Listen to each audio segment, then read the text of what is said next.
Buongiorno, ben ritrovati amici ascoltatori dal vostro Nino Barone.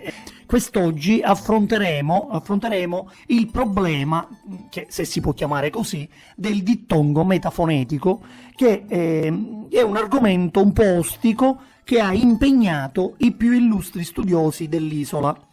Il dittongo metafonetico il siciliano lo condivide con altri sistemi linguistici dell'Italia centro-meridionale e così pure condivide termini e tratti morfosintattici con alcune regioni dell'area meridionale estrema come il versante ionico della Calabria fino a Catanzaro, zone della Basilicata e del Salento. Il dialetto parlato in queste aree è detto infatti siculofono. Il dittongo metafonetico è molto diffuso nell'area occidentale, soprattutto nel palermitano e anche in quella orientale, più che altro nel ragusano. E così ventu diventa vientu, bedru diventa biedru, sentu diventa sientu. Noterete questa dilatazione della parola, perché per epentesi si inserisce una vocale che non ha fondamento etimologico, ma soltanto è un'inserzione tipica della parlata. Per esempio, sempre nella zona di Ragusa, in particolare nel Modicano, è particolare la pronuncia del gruppo CH di chiummu, ossia piombo, e di chiavi, ossia chiave, che deriva a sua volta dal gruppo latino PL, plombus, e dal gruppo latino CL, clavis. In quelle zone tale suono si traduce in C, perciò abbiamo ciummu, ciavi, ciamari per dire chiamare. Ecco, vedete la particolarità, ma anche la ricchezza del siciliano. La stessa cosa avviene anche in qualche zona dell'Agrigentino. Troviamo tale effetto, guarda caso, nella pronuncia genovese del gruppo CH. I genovesi, nel loro dialetto ovviamente, per dire occhio dicono occhio. Per dire specchio, dicono specchio. Fenomeno linguistico che trova le radici nello spagnolo dove vari chia, che, chi, chio, chiù si pronunciano cia, ce, ci, ciu, ciu. Ecco, vedete la chiave di tutto. Questo è uno spagnolismo puro. Ecco, non per caso i siciliani vengono considerati i catalani dell'est. Ancora nel ragusano, il gruppo latino CL non sempre, badate bene, si evolve in C come nei casi sopra citati. Ma nel caso del termine chiesa, che secondo appunto questa evoluzione di cui abbiamo parlato dovrebbe essere cesa, ecco, nel ragusano chiesa, anziché cesa, questa parola viene detta cresia. Anche questo, signori miei, è uno spagnolismo, perché viene proprio dallo spagnolo iglesia. Ecco, vedete come quella zona è ad alta influenza spagnola. Passiamo ad un altro dittongo molto particolare, che è il dittongo italiano, qual, che nel siciliano, sia all'inizio di parola che nel suo interno, si muta in A, U, evoluzione di probabile derivazione francese. Perciò, se noi dovessimo dire in siciliano salto, ecco abbiamo sautu, da francese sauter. All'infinito il dittongo si riduce in parte della regione, quindi anziché sautari è molto diffuso invece satari, di probabile influenza catalana, mentre sautiari è diffuso in aree più circoscritte della Sicilia. A Nicosia infatti si utilizza la seguente imprecazione: chi ti sautirà una chiacchiera muta. Ecco, vedete, si utilizza anche sautiare, però in aree più circoscritte, è più diffuso ovviamente in Sicilia satare. Da alto invece abbiamo autu, da francese aut. All'infinito badate bene che non fa autiare in siciliano e nemmeno arzare, ma si preferisce isare, cioè issare, del ceppo linguistico germanico. Da altro, vedete, abbiamo autu, dal francese autre. Da gelso abbiamo ceusu, da calze abbiamo causi, da calzette abbiamo causette, ma è più diffuso quasette, che è la metatesi del dittongo AU in UA, ok? Quindi causette, quasette, vedete questa trasposizione di suono. Poi abbiamo invece cosette, dove il dittongo si riduce in O ed è fedele alla pronuncia francese. Quindi vedete quanta varietà e quante influenze il siciliano ha inglobato, che una stessa parola ha varie forme.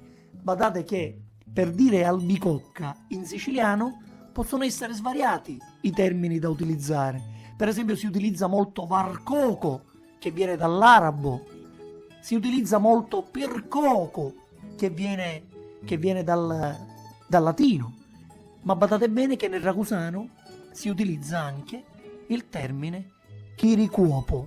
Vedete quante varietà, quanta ricchezza lessicale, che patrimonio linguistico il siciliano ha, e noi siamo qui per, in un certo senso, salvaguardare questo siciliano che, ahimè, è un sistema linguistico, un codice linguistico che noi conosciamo bene perché lo parliamo, ma non conosciamo a fondo nella sua autenticità, nella sua storia, nelle sue viscere. E tutti questi dittonghi che hanno un'evoluzione a seconda appunto dell'influenza che hanno ricevuto in passato da altri sistemi linguistici dominanti, come il francese e lo spagnolo in particolare. E badate bene, la Sicilia è la regione più meridionale d'Italia, ma linguisticamente è la regione più settentrionale, perché a parte il gallo italico abbiamo molti termini che derivano direttamente dal francese. Continuiamo. Un'altra evoluzione particolare dall'italiano al siciliano è la L italiana, che quasi sempre nel siciliano muta in R. Quindi abbiamo per esempio falso, ecco, che muta in farsu. Abbiamo colpa, che muta in curpa. Abbiamo alma, che significa anima, che muta in arma. Abbiamo cavalcare, che muta in cavarcare. Abbiamo calcagno, che muta in carcagno. Continuando la carrellata, caldo diviene cauru. Ecco, qui di nuovo passiamo al dittongo AU, vedete, AL, caldo, diviene cauru. Ecco, in altre zone si dice caudo, in altre zone ancora si dice casdu. Vi faccio un esempio. Una volta mi sono incontrato con un amico agrigentino che mi ha detto a un certo punto una parola che io stentavo a capire. Lu casdino si casdau. Badate bene che io da trapanese, quindi da siciliano, ma anche da cultore della lingua siciliana, ho avuto difficoltà. Ebbene sì, mi ha spiegato che nella loro zona di Reggento, per dire caldo, loro dicono casdu, e lu casdino è lo scaldino, che casdao significa che si è scaldato, quindi è pronto per l'utilizzo. Lui mi voleva dire questo, io lì per lì non avevo capito. Quindi vedete, queste cose bisogna conoscerle. Più le si conosce, più si informa, perché purtroppo la lingua siciliana, non essendo insegnata a scuola, tutte queste forme sono per tutti un tabù. Ecco, non è invece come l'italiano, che essendo insegnato a scuola, ognuno fa proprio, lo sa parlare in un certo senso, lo sa anche scrivere, perché ormai tutti, bene o male, abbiamo un minimo grado di istruzione. Invece questo nel siciliano non avviene. Ecco, e questo è ciò che penalizza davvero il siciliano, il discorso che non è materia di insegnamento. Voglio aprire una parentesi, ma può diventare mai materia di insegnamento? A chi serve oggi parlare in siciliano, se già neanche l'italiano basta più, perché se uno oggi non sa l'inglese è quasi tagliato fuori dalle attività professionali, dalle attività lavorative? Quindi mi chiedo davvero, e quando mi trovo a dibattere con alcuni studiosi di siciliano, che il modello di siciliano scritto che io propongo, ma non solo io, voglio citare anche un mio compagno di studio, che è il poeta castellammarese Giuseppe Gerbino, che insieme a me ha condotto degli studi. Abbiamo peraltro pubblicato un volumetto dal titolo Cenni di ortografia siciliana, perché a noi basterebbe soltanto che gli scriventi, ecco, mettiamo da parte la parlata per un attimo e concentriamoci sulla scrittura. E io vorrei tanto che gli scriventi avessero la piena consapevolezza che già adoperare, utilizzare una ortografia condivisa e funzionale sarebbe un primo e significativo passo in avanti per la costruzione di una koiné che comunque esiste. Io di recente, e poi chiudiamo la puntata, ho messo in Facebook 2 poesie, una poesia di un poeta che utilizza appunto la lingua siciliana dell'area occidentale e una poesia di un poeta dell'area orientale, anch'esso che utilizza la lingua siciliana. Guardate, tutte e due hanno utilizzato una talmente condivisa ortografia che nessuno mi ha dato la risposta che io facevo. Ditemi in quale dialetto siciliano sono scritte le poesie, perché quella era la lingua siciliana.